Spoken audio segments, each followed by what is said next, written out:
Chers partenaires, en attendant la disponibilité de la vidéo de présentation officielle de PrimDash et des tutoriels, je vous propose ici un petit aperçu rapide. Lorsque vous irez sur notre site pour télécharger le logiciel PrimDash, après avoir renseigné les informations vous concernant dans votre email, vous recevrez une clé de licence.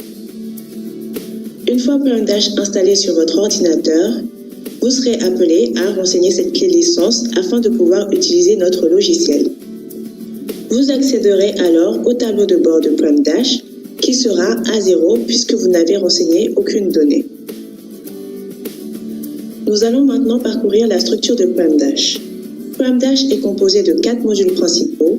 Le premier qui permet de le paramétrer et d'avoir accès aux informations liées au compte. Le deuxième qui permet de saisir les données et d'avoir de la visibilité sur les principaux indicateurs financiers. Le troisième qui propose des rapports qui analysent en détail certains indicateurs financiers. Et finalement, le dernier qui permet de se projeter dans l'avenir grâce à des simulations. Alors, commençons par le paramétrage de PrimDash. Avant de pouvoir utiliser PrimDash, vous devrez aller dans Paramétrage et à ce niveau-là, vous pourrez réaliser les paramétrages nécessaires pour vous servir de l'outil. Vous pourrez choisir la langue, choisir la monnaie, renseignez ensuite le nom de votre entreprise. Choisissez la fréquence à laquelle vous voulez que vos analyses soient réalisées. Il peut s'agir d'une fréquence mensuelle ou annuelle. La fréquence mensuelle est plus adaptée pour assurer le suivi régulier de l'entreprise et la fréquence annuelle pour faire des business plans ou avoir de la visibilité sur plusieurs années. Vous pourrez ensuite indiquer la période sur laquelle vous voulez réaliser les analyses en fonction des données que vous avez. Ici, par exemple, je choisis d'entrer mes données du 1er avril au 31 juillet, car les données que j'ai sont sur cette période. Ensuite, j'enregistre mon paramétrage. Une fois que cela est fait, je peux saisir les données que j'ai à ma disposition. PrimDash me permet de renseigner 4 types de données. Les revenus de l'entreprise, les coûts de l'entreprise hors frais de personnel, les frais de personnel et les flux de trésorerie. Je commence par les revenus. Donc, comme vous pouvez le voir, un tableau a été généré sur la base de la période que j'ai sélectionnée, sachant que je pouvais remonter aussi loin que je le voulais dans le passé ou me projeter dans l'avenir. J'ai 2 méthodes pour pouvoir renseigner ce tableau. Soit je le fais manuellement, soit je décide d'importer un fichier parce que j'ai déjà des données disponibles. Je commence par la méthode manuelle. Il suffit de cliquer sur le bouton « Ajouter produit-service » pour ajouter autant de lignes de produits ou de services qu'on souhaite. Ensuite, le tableau se remplit de manière assez intuitive. Je saisis le nom du produit que je veux renseigner, je saisis la quantité vendue au cours du mois et je saisis le prix auquel le produit a été vendu. Je répète cet exercice pour chaque période indiquée et pour chaque produit et ou service. Pour renseigner l'outil grâce à des données existantes, je peux télécharger un template qui est personnalisé sur la base de la période que j'ai renseignée. Dans ce template, je peux copier et coller des données ou, si je veux que ce template devienne ma base de reporting, je peux le renseigner directement manuellement. Une fois que c'est fait, comme c'est le cas sur le fichier que je vais vous montrer, je clique sur le bouton « Importer » et je peux accéder au dossier dans lequel se trouve mon fichier et le sélectionner. À partir de là, les données sont automatiquement intégrées dans PrimDash. Ensuite, je peux passer au coût. Ici, il y a 4 catégories de données à renseigner. Une catégorie permet de renseigner le taux d'imposition appliqué pour l'impôt sur les sociétés. Une catégorie permet de renseigner les coûts de marchandises vendues. Une autre catégorie permet de renseigner les coûts variables. Et finalement, une dernière catégorie concerne les coûts fixes. Ces éléments peuvent être renseignés manuellement comme pour les revenus ou être importés à partir d'un fichier existant.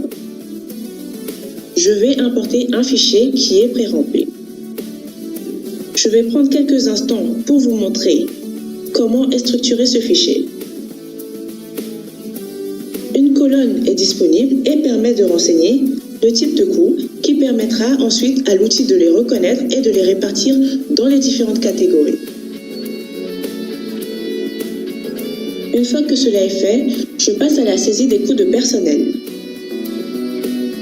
Ici, la logique a été de faire ressortir les coûts de personnel par rapport aux autres coûts, dans la mesure où PrimeDash vous proposera à un moment de faire des simulations uniquement sur votre personnel.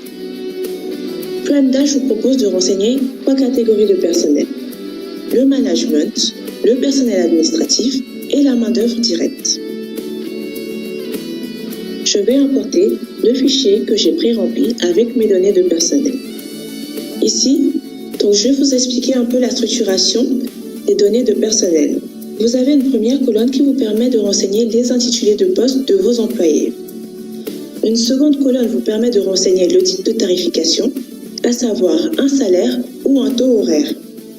Ensuite, pour chaque mois, vous pouvez renseigner le nombre de personnes concernées par le poste, le niveau de rémunération offert, un salaire mensuel s'il s'agit d'un salaire, ou un taux horaire si le personnel en question est rémunéré à l'heure. Dans ce cas, la colonne heures vous permet de renseigner le nombre d'heures de travail effectuées au cours du mois. Ensuite, une autre colonne vous permet de renseigner les avantages sociaux et une dernière, les primes versées. Ensuite, vous pouvez passer au flux de trésorerie de l'entreprise. Ce tableau vous permet de reconstituer le flux de trésorerie de l'entreprise à partir de son résultat net. Pour cela, vous serez amené à renseigner des informations liées aux amortissements et dépréciations de l'entreprise, aux variations du besoin de fonds de roulement et tout ce qui est lié aux investissements et au financement de l'entreprise. Et voilà, vous avez renseigné les 4 types de données qu'il est possible d'indiquer dans PrimeDash. À partir de là, vous avez accès dans la section résumé aux états financiers de l'entreprise. Vous y retrouvez le compte de résultat qui vous fait un état des lieux des revenus, des coûts, qui vous permet d'aboutir au résultat d'exploitation et finalement au résultat net de l'entreprise. Vous retrouvez le tableau de flux de trésorerie que nous avons vu précédemment et finalement le bilan de l'entreprise avec l'ensemble de ses actifs et de son passif. À présent, vous pouvez accéder au tableau de bord qui vous indique désormais la performance de votre entreprise de manière synthétique et simple. Vous y retrouvez votre résultat net, votre résultat d'exploitation, votre marge brute, votre seuil de rentabilité, le montant de votre fonds de roulement, votre ratio dette sur actif, votre résultat non distribué et le taux de rotation de votre trésorerie nette. Vous avez également 3 graphiques qui représentent la synthèse des 3 états financiers. Nous pouvons maintenant passer au rapport. Le premier rapport de PrimeDash concerne le seuil de rentabilité. Ici, vous pouvez voir de manière assez rapide et simple combien l'entreprise doit générer pour couvrir ses charges versus combien elle génère effectivement. Ensuite, vous avez un tableau qui vous détaille le calcul du seuil de rentabilité avec des éléments supplémentaires comme le seuil de rentabilité en pourcentage du chiffre d'affaires, en nombre de jours et finalement une déclinaison mensuelle, hebdomadaire, quotidienne et horaire.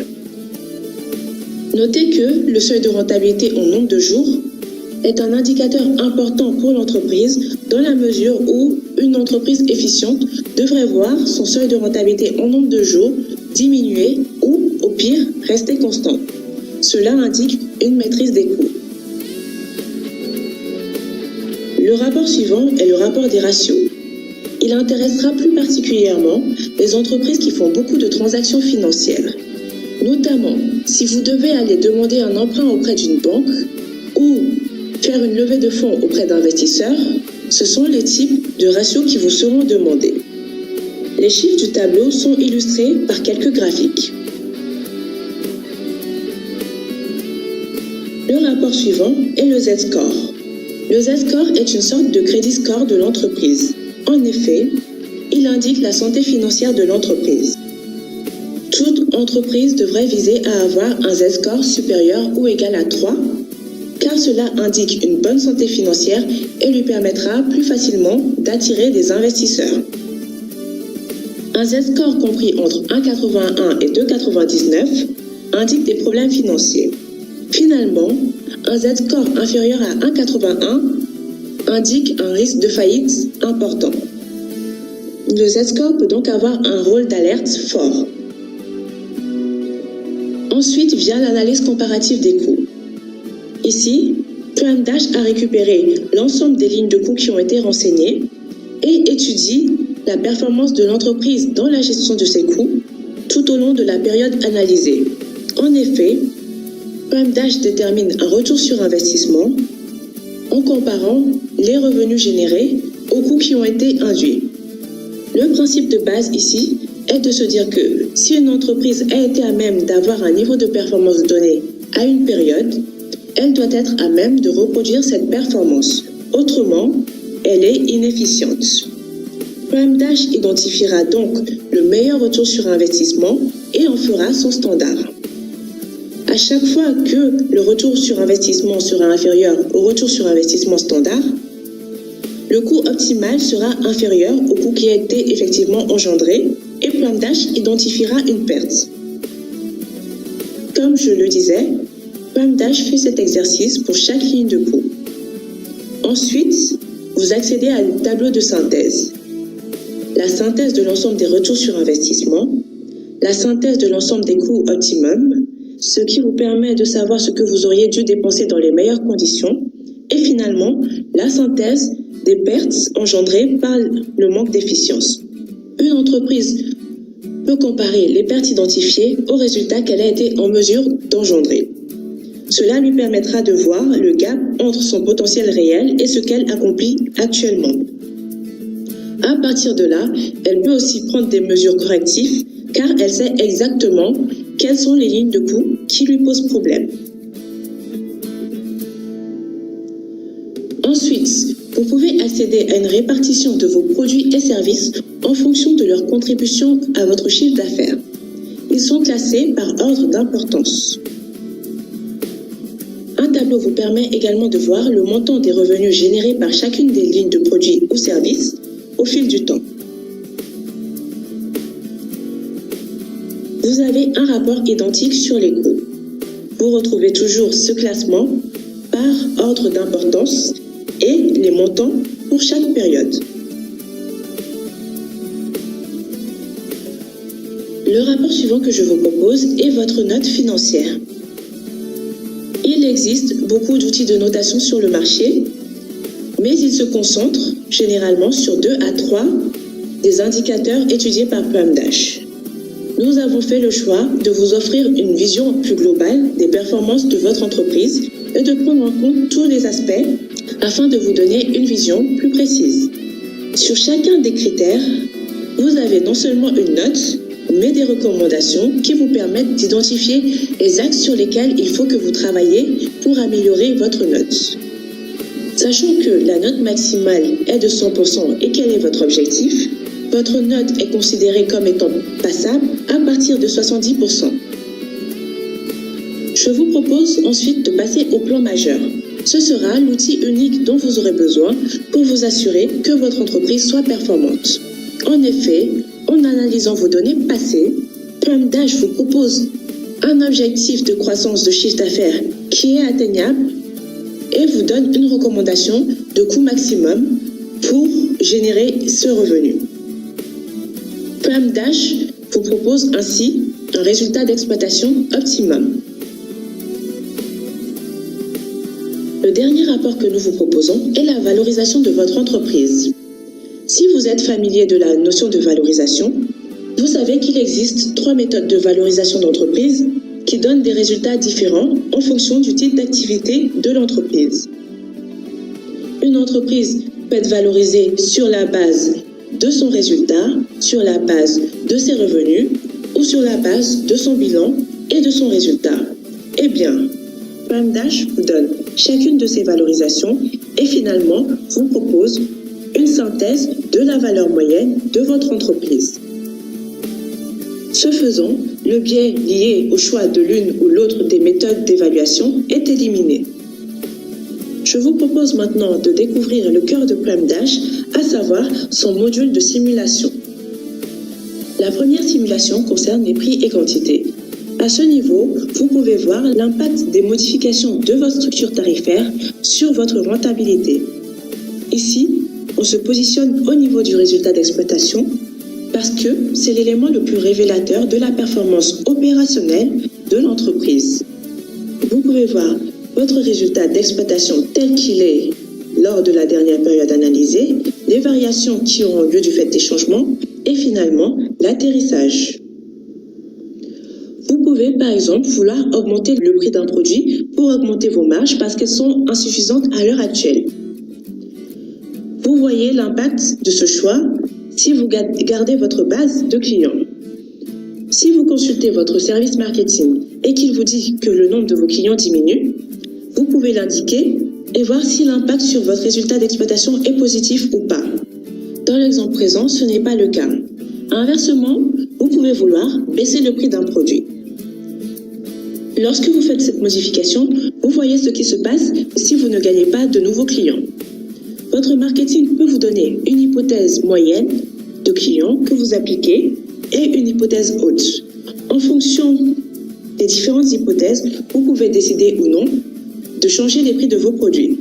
Vous pouvez faire cet exercice pour chacune des lignes individuellement ou faire des combinaisons dans le cadre d'une stratégie globale. La même réflexion peut s'effectuer au niveau du compte de résultat. Ici, on considère le revenu de manière globale et chaque ligne de coût individuellement. Vous pouvez par exemple renseigner le fait que le coût de votre main-d'œuvre directe va augmenter. Vous voyez ensuite l'impact que cela a sur votre rentabilité qui, bien entendu, diminue. Sur la même période, vous pouvez choisir de baisser vos coûts de marketing, ce qui a un impact positif sur votre résultat global. Finalement, tous ces choix que vous faites sont dans l'objectif d'augmenter vos revenus. Supposons que l'augmentation prévue soit de 30% dans ce cas-ci. Vous voyez ici que votre résultat a augmenté significativement. Cette décision semble être une décision saine. Vous pouvez donc l'implémenter pour améliorer votre performance. Je vous propose de passer au plan de dépenses. Ici, vous pouvez renseigner le niveau de revenu que vous souhaitez atteindre. Une fois que cela est fait, PrimeDash vous indique la marge brute et le résultat d'exploitation que vous pouvez espérer au regard de votre historique. Vous avez également un plan de dépenses détaillé qui vous indique pour chaque ligne de coût le maximum que vous devriez dépenser pour atteindre ce revenu et effectivement atteindre le résultat d'exploitation défini. Le plan financier est une autre manière de voir les choses. Ici, vous choisissez non pas ce que vous voulez générer en termes de revenus, mais la richesse que vous voulez créer au sein de votre entreprise. Vous renseignez donc votre objectif de résultat d'exploitation.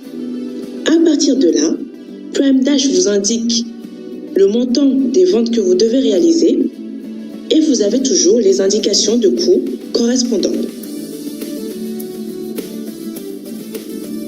La simulation de budget vous permet de déterminer le budget opérationnel optimum pour la période à venir. Nous considérons que la meilleure manière de prévoir l'avenir est de se référer au passé le plus récent. Pour cela, PrimeDash récupère les dépenses que vous avez effectuées au cours de la dernière période analysée. PrimeDash vous offre ensuite la possibilité de renseigner des coûts que vous considérez comme étant plus ou moins certains pour la période à venir. Ces coûts peuvent être liés à des changements au sein de votre organisation, à des changements auprès de vos fournisseurs, à des changements du marché ou à l'environnement réglementaire. Vous avez la possibilité de renseigner une nouvelle ligne de coût, le montant correspondant et la probabilité que vous ayez effectivement à faire face à cette charge. Une fois que vous aurez renseigné l'ensemble des coûts que vous estimez probables, vous avez la possibilité d'allouer un pourcentage de vos budgets pour pouvoir faire face aux imprévus. Il peut s'agir de catastrophes naturelles, de vandalisme ou de tout autre événement imprévisible. Le dernier rapport disponible dans l'immédiat concerne la sensibilité du seuil de rentabilité. Ici, en modifiant les éléments de la structure financière de l'entreprise, vous pouvez visualiser les modifications de votre seuil de rentabilité. Par exemple, si mes revenus augmentent de 30% et passent à 130% de leur valeur actuelle, je vois que le pourcentage de mon chiffre d'affaires représenté par mon seuil de rentabilité diminue, de même que le nombre de jours mensuels pour atteindre ce seuil de rentabilité. Si, sur la même période, j'augmente mes coûts fixes de 20%, je vois encore une fois l'impact sur ces éléments. De même, les montants du seuil de rentabilité évolueront. Maintenant, vous avez une idée globale de Prime Dash. Quelques modules viendront s'ajouter aux modules existants, notamment une simulation de remboursement et les simulations sur l'évolution des frais de personnel. Je vous remercie d'avoir regardé cette vidéo et je vous invite à me contacter en cas de besoin pour approfondir votre compréhension de Prime Dash ou passer aux prochaines étapes pour notre partenariat. Au revoir.